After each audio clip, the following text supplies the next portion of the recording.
if we were to strip down and without any clothing on at all, go look in the mirror, like turn to the side and look in the mirror, you see all those rolls of fat.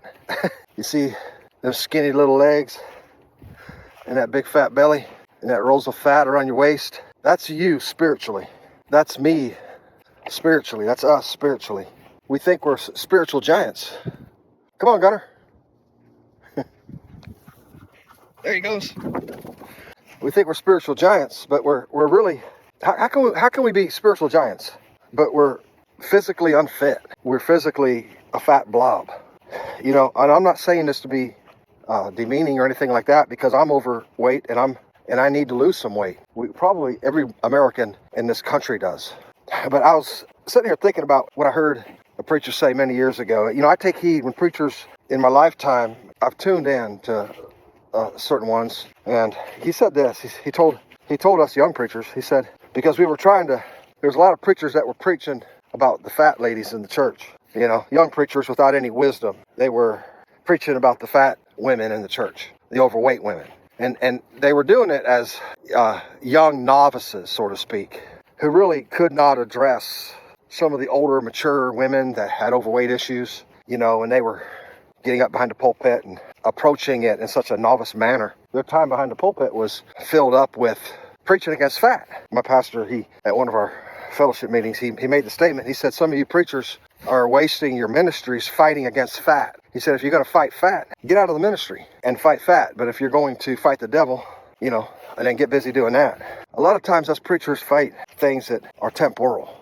Paul told Timothy, bodily exercise profiteth little, but godliness profiteth in this life and in the life to come. A lot of preachers were fighting the wrong thing, because I was one of those preachers who, you know, I was trying to get the fat off of a family member. You know, I was in great shape at the time. I was in great shape. You know, when you're young, a lot of times you say things kind of crudely, kind of with the style of Elijah. You know, you come in.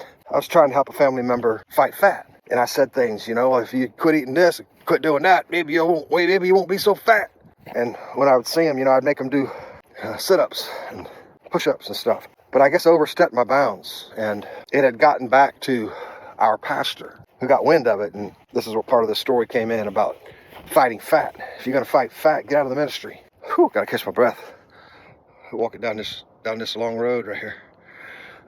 If you're going to fight fat, get out of the ministry. You know, a lot of times we're fighting the wrong thing when we ourselves one day may waddle behind the pulpit. You know, and that's what happens. We'll spend so much time fighting fat in somebody else, fighting things that are unnecessary. That's their business. Let them take care of that. You know, maybe tell them once or twice, back off after that. And then attend to yourself. I think it's over in one of the prophets. They were told to leave a certain person alone.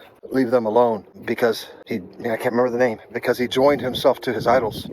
You know, we can get so much down in the weeds about things and with people that we're fighting fat. It's time to attend to our own spiritual athletic condition. It's time to attend to our own spiritual athletic condition. I believe we can find that over in Timothy, where Paul makes a reference to running the race. He makes reference to the Olympics, to being an athlete, I believe a Greek athlete, and which goes into being in shape and training and everything.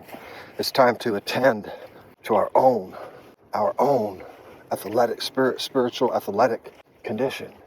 You know, I spent so much of my time, more time, worrying about people and thinking about people's spiritual condition and the route that they're on and stuff like that. I spent more time concerned, genuinely concerned. I've had nothing but genuine concern. There's nothing that I've wanted from anybody other than for the scales to be taken off their eyes. But you know, I've come to realize that it comes to a point where you're just fighting fat. It's no longer productive, because if people want to, you know, lose weight, they will. If people want to change their eating habits, they will. If people want to be athletic, they will. And then, you know, turn that to the spiritual side. If they want to be spiritually fit, they will. They will wake up, they'll come around. But on my side, it's all about being obedient to the Lord. There's a shift, there's a change. There's a change about me going deeper, about me becoming more spiritually fit and going to the next level. And I'm excited about it too.